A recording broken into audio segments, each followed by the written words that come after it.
If you're coming from the view that economics is characterized by the possibility for many different outcomes, multiple equilibria, you're stuck with the notion of trying to ask yourself, well, which of those outcomes is the one that actually happens in practice?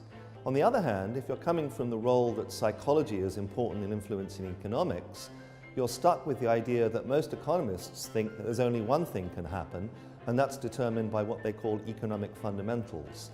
Which is why really there's a natural marriage for models of psychology and models of economics where multiple things can happen, because now we can look to the psychologists to tell us which of the ones is it that actually occurs. The conference is about the connection between psychology and economics. I had been thinking about running a conference funded by the University of Warwick on multiple equilibria. Andy Haldane and Sujit Kapadia at the Bank of England have been thinking about running a conference on behavioral economics, and really is about the role of psychology and how it interacts with economics. And we decided after talking to each other that it would be a good idea to put those two things together.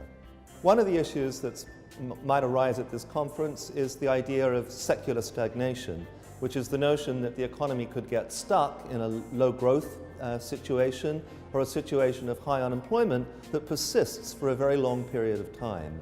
And then if we ask ourselves, well, how does psychology influence that? Some of these papers also give an answer to that question. And the idea there is that if people become pessimistic, that pessimism can become self-fulfilling.